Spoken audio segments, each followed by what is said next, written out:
কয়েকদিন আগে একজন উপদেষ্টা হয়েছে, ও নিজের স্ত্রীকে দিয়ে সারা জীবন এই কাজ করাচ্ছে। ওর স্ত্রীর মাথায় তো বিশাল বড় একটা সালোয়ার কামিজ দেওয়া থাকে না? ওই যে সমস্ত সিনেমা, নভেল, নাটক, থিয়েটার বানিয়েছে, আপনি দেখেছেন। এই যে bachelor, third person singular number, আমি উপন্যাস পড়েছিলাম, ওইগুলো দিয়ে এখন সিনেমা বানিয়েছে। ওর নিজের স্ত্রীকে দিয়ে অভিনয় করিয়েছে। এখানে পরকীয়া প্রেম কি করে করা লাগে, সমকামিতা কিভাবে প্রমোট করা লাগে, এইগুলো উস্কে দিয়েছে সারাটা জীবন। সেই লোক এখন এই দেশের উপদেষ্টা। ও সামনে যদি দায়িত্বে ভাবে থাকে, নিজের বউ না আপনার বউ দিয়ে করাবে তখন। শয়তান যৌনবাদী, ও যৌনতা ছড়াতে ভালোবাসে। আমাদের যৌনাঙ্গ যতটুকু একজন পুরুষের জন্য, এই নাভি থেকে শুরু করে হাঁটু পর্যন্ত ঢেকে রাখা, এটা ফরজ। এটা কি? নামাজ পড়া যেমন ফরজ, একটা পুরুষের যদি পোশাক আশাক থাকে তাহলে তার নাভি থেকে হাঁটু পর্যন্ত মাস্ট বি ঢেকে রাখাই লাগবে। যদি এতটুকু কাপড় না থাকে তাহলে আপনার এই গুনাহ হবে না। কাপড়ই নেই, আপনি মাপ। কাপড় থাকলে মাস্ট বি এতটুকু ঢাকাই লাগবে। একজন পুরুষ মানুষ যদি নাভি থেকে হাঁটু পর্যন্ত ঢেকেও নামাজ আদায় করে, তার নামাজ হয়ে যাবে। কিন্তু একজন মহিলা যদি নাভি থেকে হাঁটু পর্যন্ত ঢেকে নামাজে দাঁড়ায়, ওর নামাজ হবে না। না, হবে না। কারণ ওর ফরজটা আর একটু বেশি। ওর মাথার চুল যদি সেজদায় দিতে গিয়ে, রুকু দিতে গিয়ে দেখা যায়, ওর নামাজ ভেঙে যাবে। এই জন্য মেয়েদের শাড়ি পরে আমার মনে হয় নামাজ শুদ্ধ হয় না। মেয়েরা যারা শাড়ি পরে নামাজ পড়েন, এটা বাদ দেবেন, আপনি সালোয়ার কামিজ বানাবেন। আমার মনে হয় সালোয়ার কামিজে খরচও কম হবে, ফরজ পর্দাও আদায় হবে, নামাজও সুন্নত অনুযায়ী হবে। আমরা স্বামী যারা আছি তারাও বেশি যাব। ৩,০০০-৫,০০০ টাকা দিয়ে শাড়ি না কিনে ওই 450-500 টাকা দিয়ে সালোয়ার কামিজ বানানো হয়ে যায়। মেয়ে লোক তো ঝামেলা, ও ছাতা মানতে চাই না। সম্মানিত মা বোনেরা, আপনার ফরজ মুখমণ্ডল, হাতের কবজি আর পায়ের পাতা বাদ দিয়ে পুরা শরীর আপনাকে ঢেকে রাখা লাগবে। নামাজের সময় অন্তত মাথার চুলটা যেন বের হয়ে না যায় কোনো ক্রমেই। শয়তান সব চাইতে বেশি আনন্দ উপভোগ করে তখন যখন দেখে কোনো মানুষের লজ্জাস্থান উন্মুক্ত হয়ে আছে। আর এইটা চালু করার জন্য 15.5 বছরে যারা দায়িত্বে ছিল, ডাইরেক্ট ইনডাইরেক্ট ওই মানুষগুলো সব চাইতে বেশি চেষ্টা চালিয়েছে। এই জন্যই তো দেশে এখন ঝড় উঠতেছে। না, এরে বাদ দিন। আপনি দরকার হয় ছাগলকে বসান, কিন্তু এরে বসানো যাবে না। 96% মুসলমানের দেশে যারা আল্লাহর নিষিদ্ধ কাজ, পুরুষে পুরুষে নাকি বিয়ে করবে। বাড়ি যেয়ে কালকে বলবেন। আপনি টের পাচ্ছেন কোথায় যাচ্ছে? খালি নামাজ পড়ে রোজা রেখে কালো বোরকা পরে হাঁ করে থাকলে হবে? বাস্তবতা নেওয়া লাগবে না? আপনার মেয়ে কালকের দিন পরে নিয়ে চলে যাবে, বলবে যে না দেওয়া লাগবে। সুতরাং আজকে থেকে সিদ্ধান্ত নিয়ে যাবেন, আমি যাই করি না কেন, যদি আমি টয়লেটেও বসি, আমি মাওলানা এ ঘোষণা দিয়ে এসেছি বগুড়ার মাটিতে যে আমি গাইডলাইন পাবো, নবীজি যেইভাবে টয়লেটে গিয়েছে আমি ওইভাবে যাব। এই কথা বুঝতেছেন? আমার মনে হয় এখানে শিক্ষিত মানুষ আছে, এরা যা শুনছে যেভাবে, যদি মানতে পারে মাহফিল সাকসেস। আর যদি এখানে সব রেখে চলে যায় তো আমার বেকার খালি বকবক করা হবে। একটু খেয়াল করে বিবেকটা কাজে লাগাবেন। আজকে আপনি টয়লেটে গেলেন, মুহাম্মাদুর রাসূলুল্লাহ যেভাবে গিয়েছে ওইভাবে ডান পা দিয়ে প্রবেশ করলেন, হবে? নবীজি জীবনে কোনোদিন ডান পা দিয়ে টয়লেটে বসেছেন? বলেন বলেন। কি দিয়ে? আরো জোরে। বাম পা দেওয়ার সময় তিনি বলতেন আল্লাহুম্মা ইন্নী আউযু বিকা মিনাল খুবুসি ওয়াল খাবাইস। খুবসি না, খুবুসি, বহু বচন এটা। কারণ জিন শয়তান, জিন পরি অনেক আছে, একটা না। পৃথিবীতে সবচাইতে বেশি শয়তান আনন্দ পায় নারী এবং পুরুষের লজ্জা স্থান দেখে। কারণ শয়তান যৌনবাদী ও যৌনতা ছড়াতে ভালোবাসে। আমরা যেহেতু সব জায়গায় পোশাক আশাক পরে থাকি, টয়লেটের সময়টা লজ্জাস্থান উলঙ্গ করা লাগে, উন্মুক্ত করা লাগে, এই জন্যেও ওখানে বসে থাকে। নবীজি শিখিয়েছেন ওখানে যাবার আগেই বলবা আল্লাহুম্মা, হে আল্লাহ, ইন্নি, অবশ্যই আমি, আউযু বিকা, তোমার কাছে আশ্রয় চাই, সাহায্য চাই, মিনাল খুবুসি ওয়াল খাবাইস, যত রকমের জিন পরি যা আছে দুষ্টু, ওরা যারা ওত পেতে আসে আমার লজ্জা স্থান দেখার জন্য, আমি ওদের থেকে আশ্রয় চাই। বিশ্বনবী বলেন এটা পড়ার পরে যখন মানুষ টয়লেটে বসবে, এই শয়তানের চোখে ধুলা লেগে যায়। তাহলে এখান থেকে একটা মাসলা বের হয়, যেটা বোঝানোর জন্য বলছিলাম। বিশ্বনবী বলেন যখন আপনি দোয়া পড়ে বসলেন, 8 মিনিট 10 মিনিট আপনি কাজ করলেন, বের হওয়ার সময় বলবেন গফরানাক, বাম পা দিয়ে বের হবেন। বলেন বলেন। প্রতিটি কথা থেকে শিক্ষা নেওয়া লাগবে যে আমি কি করি আর আসলে কি করা দরকার। ছোট কাজ না এটা। এইটাও নবীজি গাইডলাইন দিয়েছেন যে ডান পা দিয়ে এবার বের হবা, বাম পা দিয়ে বের হওয়া যাবে না। পৃথিবীর নিকৃষ্ট জায়গার ভেতরে যেহেতু একটা পায়খানা, কথা বলেন না কেন, যেন ওখানে যতক্ষণ থাকবেন বাম পা দিয়ে থাকবেন। বের হওয়ার সময় আপনাকে যেহেতু দুনিয়া আরেকটু ভালো জায়গায় যাচ্ছেন, ডান পা দিয়ে বের হওয়ার সময় মুখ বন্ধ করে থাকবেন না। প্রথমেই বলা লাগবে গফরানাক, হে আল্লাহ আমি মাফ চাই। কেন? কারণ 8-10 মিনিট আমি তোমার কাছে ক্ষমা চাইতে পারিনি, আমি একটা কাজে ছিলাম, দয়া করে আমাকে তুমি মাফ করে দাও। আলহামদুলিল্লাহিল্লাযী আযহাবা আন্নিল আযা ওয়া আফানি, প্রশংসা তো তোমার জন্যে, কারণ তুমি আমার পেট থেকে গান্ধা এবং অপবিত্র কষ্টদায়ক জিনিসগুলো বের করে দিতে। যদি তুমি না দিতে, এটা বের করার জন্য আমার আবার অপারেশন করা লাগতো। যাদের পাইলস হয়, অর্শ হয়, ফিস্টুলা হয়, আপনি দেখেছেন বাস্তবতা তার কারের কে বলে 10 মিনিট 8 মিনিট না, ঘন্টার পরে ঘন্টা লোকটা বসে আছে ওই রকম জায়গায়।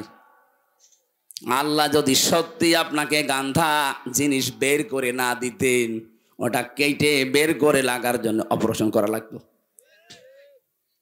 হাদিস পড়েছি, কোন মানুষ যদি সত্যি এই দোয়াটা পড়ার সময়, বের হওয়ার সময় আমল করতে পারে, এরকম কঠিন রোগ থেকে আল্লাহ তারে আস্তে আস্তে বাঁচিয়ে দেয়।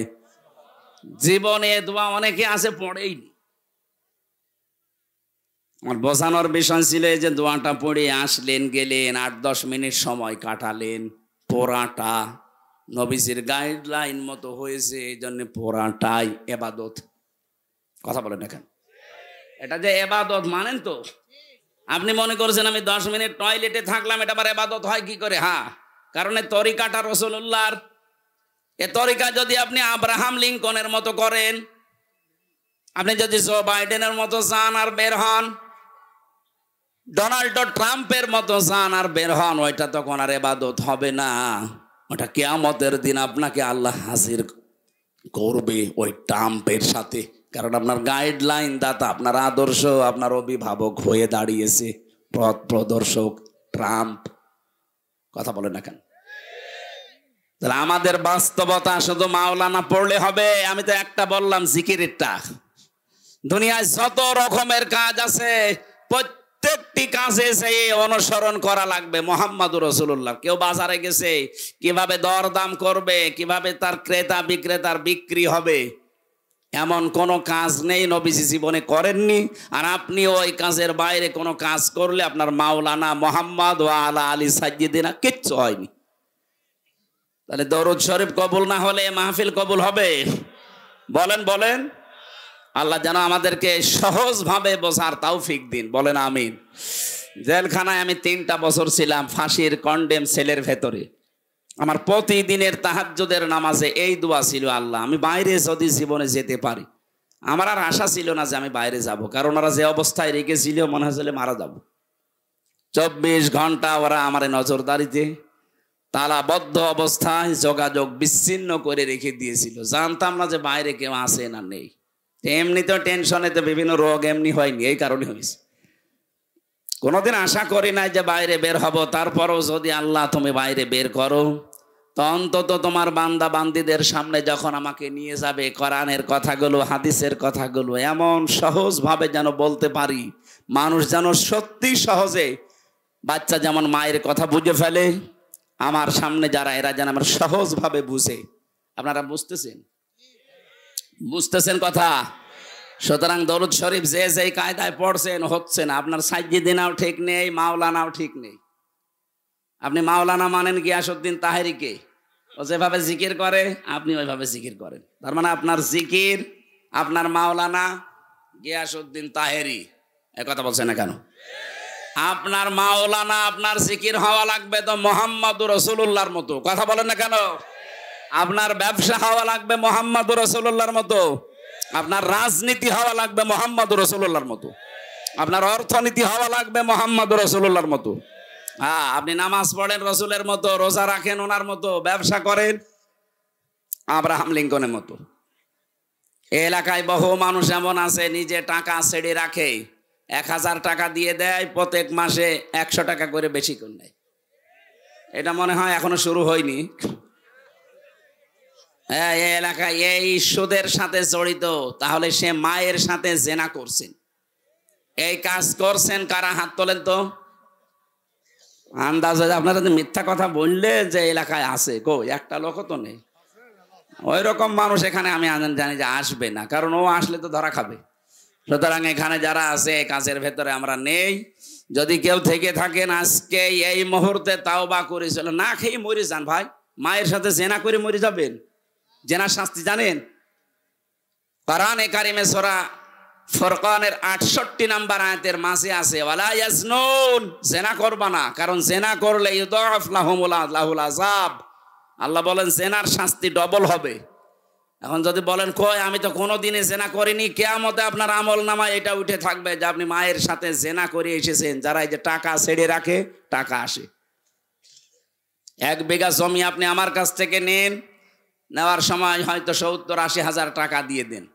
1 বছর 2 বছর 5 বছর করে খাবেন।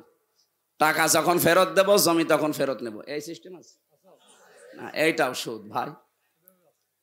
এটার কি বলে বাংলায়? এগ্রিমেন্ট। সে যে এগ্রিমেন্ট তো ইংরেজি হয়ে গেল, বাংলায় কি বলে? বন্ধকি। এই কাজে এই যে যেহেতু এটা জমিন না, এই যে বিভিন্ন জমি আছে, এখানে 1 বিঘা জমি দিলে 60,000 70,000 টাকা নেয়। 1 বছর করে খাবেন, যখন টাকা ফেরত দেবেন তখন আপনাকে জমি দেব। কারা কারা এই কাজে আছেন? আমি কিছু বলছি না, হাত তোলেন তো। এই 2 জন। ও ঠিক আছে ভাই, আলহামদুলিল্লাহ। না এদের সাহস আছে, বগুড়ার মানুষ তো, তারেক জিয়ার মতো সাহস আছে। বলেন তো আপনি যে এই কাজ করেন, এ কি না জেনে করেন না জেনে করেন? না জেনে। তাহলে এখন যেহেতু জেনে ফেলছেন, এরপরও যদি করেন, আপনি এতদিন বলতে পারতেন আল্লাহকে যে আল্লাহ আমি জানতাম না, এখন কি করব? এখন যদি বলেন যে আমি জানতাম না, তাহলে মিথ্যা বলা হবে। অনেকে মনে করছে আল্লাহ এ তো না আসাই ভালো ছিল। হ্যাঁ, এখানে একটা কথা আছে, যে মানুষগুলো এই ধান্দায় থাকে যে আমি জানতাম না তাই মানতাম না, তার ডবল গুনাহ হবে। এই কথা বুঝতেছেন? কোন মানুষ যদি কোনো বিষয়ে জানে কিন্তু মানে না, তার গুনাহ হবে একটা। আর কোন মানুষ জানেও না মানেও না, গুনাহ হবে কয়টা? 2টা। কেন? কারণ জানাও ফরজ, মানাও ফরজ। জানার ফরজ আপনি আদায় করে ফেললেন, আপনার একটা ফরজ আদায় হয়েছে। আপনি মানেন না, ওইটার জন্য গুনাহ হবে কয়টা? বলেন না কেন? আপনি জানেনও না মানেনও না, আপনি জানেন না কেন? প্রশ্ন হচ্ছে আপনি জানেন না কেন? আমি কি জেনে এসেছি দুনিয়ায়? আমি তো আপনার মতো মায়ের পেট থেকে এসেছি। আমি যদি জানতে পারি ইসলামের নিয়ম, আপনার কি হয়েছে? আপনি এইটা জবাব দিতে পারবেন না। এই জন্য যে ব্যক্তি বলে যে জানি না তাই মানি না, আজকে তো জানলেন। আর এই কারণেই তো অনুষ্ঠানগুলো দেওয়া হয় যে আপনি কেন জানেন। তাহলে সেই 4-5 জন হাত তুললো যে ওনারা জমি বন্ধকি দেয়, এগ্রিমেন্ট করে 60,000 70,000 টাকা নেয়, করে খায়, আবার টাকা ফেরত দিলে জমি ফেরত দেয়। এটা মায়ের সাথে জেনা করার গুনাহ হচ্ছে। এটা থেকে মুক্ত হওয়া লাগবে না? আমার মনে হয় এই মাসলা বলা ভুল হয়ে গেল নাকি? এটা মানবেন তো যদি আমি এখন পদ্ধতিটা বলি? হ্যাঁ, মানা যাবে না ইনশাল্লাহ? আরে ভাই, আপনি কার জন্য কি করে যাচ্ছেন আমার তো বুঝে আসে না। আমি আপনার সন্তান, আমার জন্যই করছেন। আপনি 200 বছর পরে আসবেন, যে বাড়ি ঘর বানিয়েছেন, যে জমি জায়গা রেখে গেলেন, এই জমি জায়গা আসলে আপনার ঠ্যাং ভেঙে ফেলা হবে। হ্যাঁ, আপনি 200 বছর পরে আসেন, আমিও থাকবো না 200 বছর পরে, আপনিও থাকবেন। আমার ছেলে, আমার নাতি, নাতির নাতি থাকবে, তারা আপনাকে ঢুকতে দেবে? আমারে ঢুকতে দেবে? তাদের জন্য বিশাল সম্পদ গড়ার জন্য আপনি এই মায়ের সাথে জেনা করার গুনাহ করে যাচ্ছেন। অথচ 100 বছর পরে আসলেও আপনাকে এই জমিতেই আর থাকতে দেবে না, ঢুকতেই দেবে না, বলবে কে আপনি চিনি না। এটা একটা ধোঁকা। এই ধোঁকার জন্য আমাদের আসল বিশাল জীবন পড়ে আছে সামনে। এরকম পাগলামি যেন আমরা কেউ না করি ভাই। এই স্মরণ করানোর জন্য এই তাফসির মাহফিলে আসা লাগে। আল্লাহ আমাদেরকে স্মরণ করাচ্ছেন।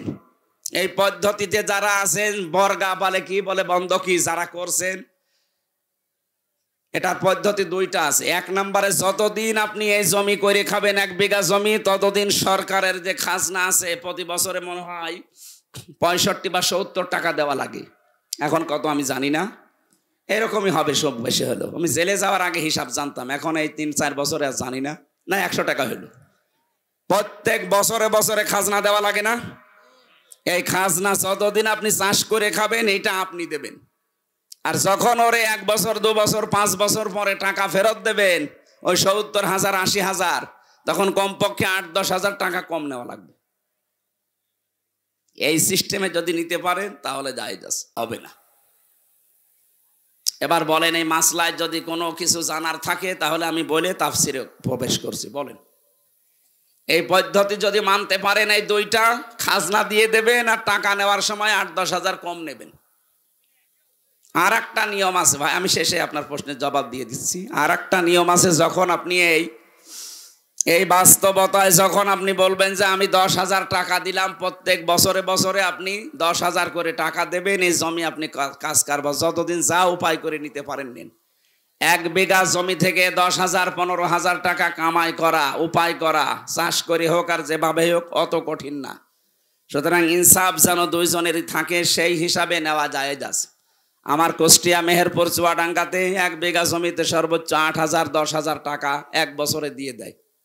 এইটা জায়েজ আছে।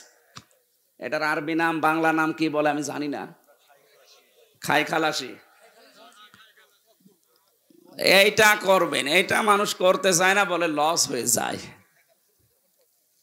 ঠিক আছে, আপনার বিবেকে যা ধরে এখন থেকে আপনি তাই করেন, কিন্তু এই দোষ দিতে পারবেন না যে আমি জানি না তাই মানি না। আপনার ডবল গুনাহ হবে, আপনি ডবল গুনাহ করে যাবেন না। আজকে আমরা তেলাওয়াত কিতেও যে আয়াত পড়েছিলাম সূরা নিসার 36 নম্বর আয়াত। আমাদের আলোচনার বিষয় আজকে হক, স্বামী স্ত্রীর হক, মা বাবার হক, প্রতিবেশীর হক, এবং কি কাজের ছেলে মেয়ে যারা কাজ করে খায় বাড়িতে দোকানে, এই সমস্ত মানুষের হকের কথা কোরআনের এই আয়াতের ভেতরে আছে। প্রত্যেকটি জিনিসের উপরে আপনার হক আছে, আর কিয়ামতে এই হকগুলো সম্পর্কে আল্লাহ আপনাকে স্ব আকারে প্রশ্ন করবে। আল্লাহ আমাদের যেন প্রশ্ন করে আটকাতে না পারেন, সেই জন্য এটা তেলাওয়াত করলাম। আমি সহ প্রত্যেকে এবার প্রবেশ করছি। আল্লাহ রাব্বুল আলামিন বলেন, ওয়া'বুদুল্লাহা ওয়ালা তুশরিকু বিহি শাইআ। হে পৃথিবীর মানুষেরা, তোমরা আল্লাহর ইবাদত করো, আমি আল্লাহর সাথে কাউকে শরীক করবা না। প্রশ্ন আসতে পারে, ইবাদত তো করি, কি করেন আপনি? 5 ওয়াক্ত নামাজ হয়তো পড়েন, রোজা রাখেন, আর মেয়েরা যারা আছে খুব বেশি হলো কালো বোরকা পরে একটু ঘোরে, এই শেষ। ইবাদত এতটুকু শব্দ না, এটা ব্যাপক অর্থবোধক একটা শব্দ। কোন মানুষ যদি মানুষের সাথে কথা বলে, এইটাও ইবাদত। আকুলু লিন্নাসি হুসনা। কেউ যদি মানুষের সাথে একটা ভালো কথা হাসি মুখে বলে, নবীজি বলেন এইটার দ্বারা তার একটা সাদগা দেওয়ার সওয়াব হয়। কত মানুষ আছে কথা বলতে চায় না, গোমরা মুখ, চুপ করে থাকে। কথাবার্তারা এমনকি দুনিয়ার কোন স্বার্থের কারণে কথা বন্ধ পর্যন্ত করে দেয়। মুরগিতে ধান খেয়েছে এতটুকু একটা অপরাধ, এই নিয়েও মাসের পরে মাস ঝগড়া, কথা বলে না, এমন মানুষ নেই দুনিয়ায়। আপনি যদি মারা যান এই অবস্থায় 3 দিন পার হয়ে যায়, দুনিয়ার কোন স্বার্থ নিয়ে কারোর সাথে গন্ডগোল, মারামারি, ঝগড়া ঝাঁটি, মরে গেলেন 3 দিন পর, আপনি বেঈমান হয়ে মরবেন, ঈমান নসিব হবে না। আমি তো জানি 3 দিন না, 3 বছর না, 30 বছর কথা বলে না ঠুনকো একটা বিষয় নিয়ে, এই কথা বলছে না কেন? আর এগুলোর সব চাইতে পেছনে কলকাঠি নাড়াচ্ছে শয়তান, আর শয়তান মেয়েদেরকে দিয়ে এটা খেলায়, কারণ মেয়েরা শয়তানের জাল। ওরা যখন বেপরদায় চলে, শয়তান বলে ওদেরকে আমি জাল হিসাবে ব্যবহার করি। আর দেখবেন এই সমস্ত মহিলারা এগুলো তাল পাল লাগায়। যে এলাকাতে দেখবেন এই যে তালাতালি করা, এর কথা ওর কাছে লাগানো, মানুষের সম্পর্ক নষ্ট করে দেওয়া একটা গুনার কাজ। এটা যখন বেশি চালু হয়ে যায় কোনো এলাকার ভেতরে, ওই এলাকার মানুষ ভালো হয়ে গেলেও তাদের দোয়া কবুল বন্ধ হয়ে যায়। মুসা আলাইহিস সালামের জামানায় একবার বৃষ্টি বন্ধ হয়ে গিয়েছিল বহুদিন। তিনি তার উম্মতদেরকে নিয়ে এরকম একটা ময়দানে দোয়া করলেন, 2 রাকাত নামাজ আদায় করে, রব্বুল আলামিন বৃষ্টি বন্ধ হয়ে গেছে। এগুলো নয় আমার উম্মত, আমার তো কষ্ট লাগে, কিন্তু এদের তো আমি বানাইনি, তুমি বানিয়েছো, তুমি তো মালিক, তোমার কষ্ট লাগে না, বৃষ্টি দাও। 3বার মোনাজাত করলেন, আল্লাহ বলেন হাত ফেরাও, বৃষ্টি হবে না। মুসা নবী তো নাছড় বান্দা, তিনি আল্লাহর সাথে কথা বলতেন, ডাক দিয়ে বলে মাবুদ না, দেওয়াই লাগবে, কেন দেবে না ওই কারণটা বলো। আল্লাহ তাআলা বলেন বৃষ্টি দিতে পারি, তুমি যাদেরকে নিয়ে দোয়া করছিলে এর ভেতরে একজন নামিমা তালাতালি করা মানুষ আছে। ওই লোকটা যতক্ষণ এই মোনাজাতে হাজির থাকবে, তোমার দোয়া নবী হলেও কবুল হবে না। হযরতে মুসা নবী বললেন আল্লাহ তুমি শুধু ওর নাম বলো, দেখো ওর কি করি। আল্লাহ বলছে না, আমি নিজেই নাম ধরে কথা বলতে নিষেধ করি মানুষকে, আর এখন আমি নাম ধরে দিলে তুমি ওরে মারামারি করবা, অপমান করবা, আমি এটা হতে দেব না। মুসা নবী বলে আল্লাহ তাহলে আমি টের পাবো কি করে? আল্লাহ পাক বলেন তুমি এই মাসলাটা শুধু ওদের সামনে বলো, ওদের ভেতর থেকে যদি কেউ তাওবা করে নেয় তাহলে আমি আল্লাহ আমি ভেবে চিন্তে দেখবো। উনি উম্মতদের সামনে বয়ান দিলেন, এখানে আমি নবী একা না, সব নবী যদি এখানে এসে দোয়া করে দোয়া কবুল হবে না, কারণ এর ভেতরে যে নামিমা তালাতালি করা মানুষ আছে, এই মানুষটা যতক্ষণ বের হয়ে না যাবে, তাওবা না করবে, ততক্ষণ পর্যন্ত এখানে বৃষ্টি নামবে না। আসলে সবাইকে আমি তাওবা করাই, তাহলে ওই লোকটাও তাওবা করবে। হযরতে মুসা তাওবা পড়লেন। তাওবা মানে এই যে আস্তাগফিরুল্লাহ রাব্বি মিন কুল্লি, এটা তো একটা বাক্য। তাওবা মানে অপরাধের স্বীকৃতি দেওয়া। মনে মনে বলেন আর সামনে প্রকাশ্যে বলেন, ওপেন বলেন, আপনাকে বলা লাগবে যে আমি অপরাধী। এই যে অপরাধ বোধ, এইটা আমাদের ভেতর থেকে আজ উঠে গেছে। অন্যায় করার পরেও অনেক মানুষ বুক ফুলিয়ে টান করে বলে কি করেছি, কি করেছি মানে আপনি কি করেছেন? আপনার বিবেককে প্রশ্ন করেন তো। 15.5 বছরে যারা দায়িত্বে ছিল তাদের বিবেককে যদি একটু প্রশ্ন করে যে কি করেছি আমি, কত মানুষ আমার কারণে মিথ্যা মামলায় জেল খাটতেছে, মিথ্যা সাক্ষী দিয়ে তারে আমি ঘরে থাকতে দেই নাই, তার ব্যবসা বাণিজ্য বন্ধ করে দিয়েছি। না বগুড়া এগুলো ছিল না? সিলেটে এই জেলা আরো বেশি থাকার কথা। কত মানুষ এই দেশে গুম হয়ে গেল, খুন হয়ে গেল আয়না ঘরে। আমি 14 বছর পর্যন্ত মানুষ দেখেছি এত বড় বড় নখ হয়ে গেছে, চুল দাড়ি গোপ মনে হচ্ছে যে জঙ্গল থেকে বেরিয়ে আসতেছে। এত বড় বড় নখ দিয়ে এই দেওয়ালের সাথে খসিয়ে খসিয়ে লিখে রাখতো মোবাইল নাম্বার দিয়ে যে ভাই আমি আজ 14 বছর হয়ে গেল, যদি এই নাম্বারটা বাইরে কেউ দিতে পারেন বলবেন যে আমি বেশি আছি। কি করেছি আপনি টের পান না? আমি 10 দিন আয়না ঘরে ছিলাম, আমি টের পেয়েছি যে কি করেছেন আপনি। ওখানে আমি 5 বছর 8 বছর 10 বছর 14 বছর একাধারে মানুষ পড়ে আছে, তাদের সাথে আমার দেখা হয়েছে। আর আপনি এখনো বলেন যে আমি কি করেছি। ওখানে যদি আপনার 14 বছর না 14 দিন রাখা যায়, আপনি এমনি হার্ট অ্যাটাক করে মরে যাবেন। এই যে এত বড় বড় অপরাধ করার পরও এখনো পর্যন্ত অনেকের অনুশোচনা নেই, স্বীকৃতি নেই, অনুতপ্ত হওয়ার কোনো আলামত নেই, আরো বৃদ্ধি বাড়তেছে। আপনাকে আল্লাহর ভালো বানাবে না, কারণ যারা অপরাধ করার পরে স্বীকার করে না তাদেরকে আল্লাহ শয়তান বানিয়ে দেয়। হযরতে আদম ভুল করেছিলেন, স্বীকার করেছিলেন, আর শয়তান ভুল করার পরে স্বীকার তো করে নাই, ও আরো আর্গুমেন্ট পেশ করিস, ওয়ালা আনা খায়রুম মিনহু, আমি ওর চাইতে ভালো। কি করেছি আমি জোরে সেজদা দেব? এই যে এই কি করেছি এই কথা বলে শয়তান। কে? যারা পালিয়েছে দেখেন তো, তারা এখনো পর্যন্ত মুখ জোর থামে না। কথা বলেন না কেন? এই জন্য অপরাধ করার পরে যারা স্বীকার করতে চায় না, সে যেই হোক, পরে আল্লাহ হেদায়েত থেকে বঞ্চিত করে দেয়। আর আমার তো মনে হচ্ছে 15.5 বছর যারা অত্যাচার, জুলুম, নির্যাতন, গুম, খুন আর মিথ্যা মামলা, মিথ্যা সাক্ষী আর চাঁদাবাজি, বিশেষ করে আয়না ঘরের সাথে যারা জড়িত, এদের কপালে মনে হয় আল্লাহর হেদায়েত দেবে না। এত কিছু, আর আপনি বলেন আমি কি করেছি? শয়তান পর্যন্ত ওই দৃশ্য দেখে আমার মনে হয় কাঁদবে, কিন্তু এই জালেমদের চোখে কাঁদা তো দূরের কথা, আরো উল্টা পাল্টা কথা, আরো হাসি তামাশা করতো।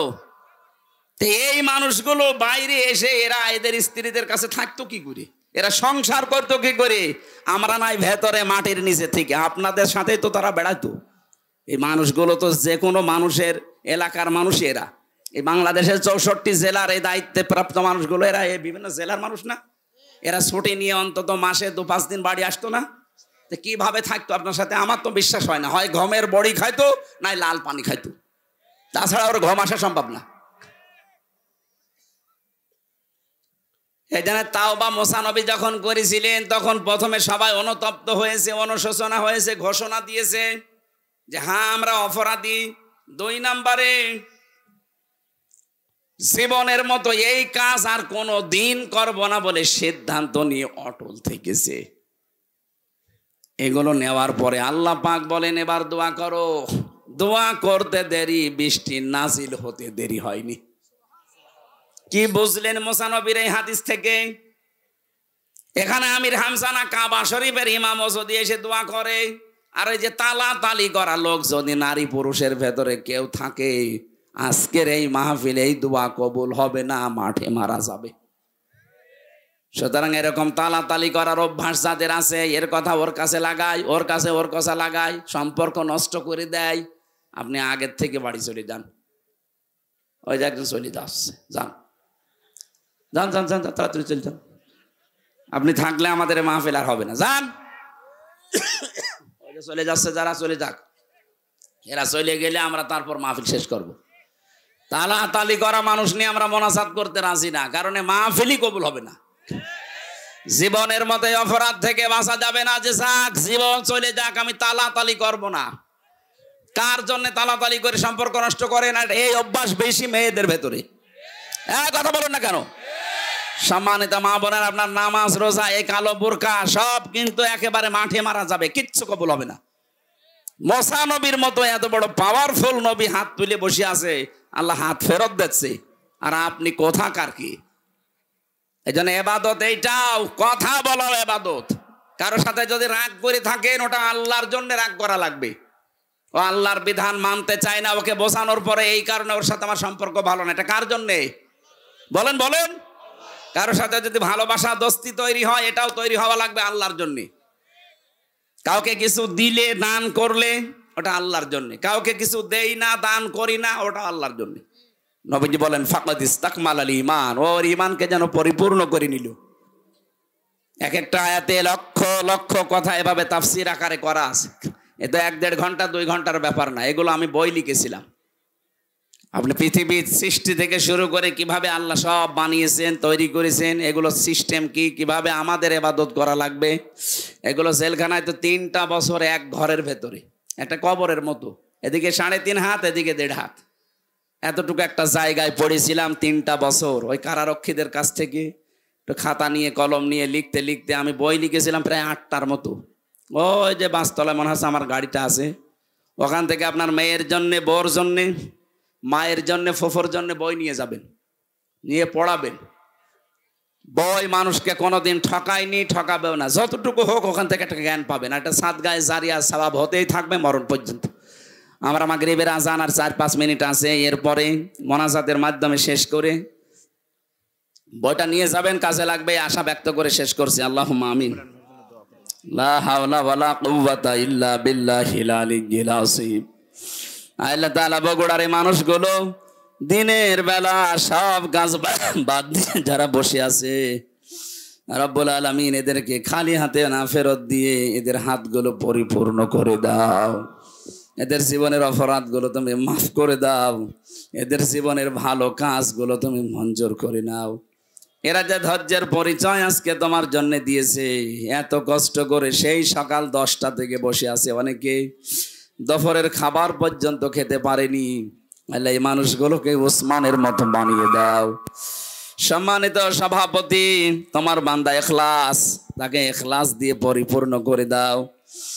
যিনি আসার কথা ছিল মালয়েশিয়া আছে, আসতে পারে নাই, তাকেও তুমি মঞ্জুর করো আল্লাহ। এ মাহফিলে যত আলোচক কথা বলেছে এদের কবুল করো।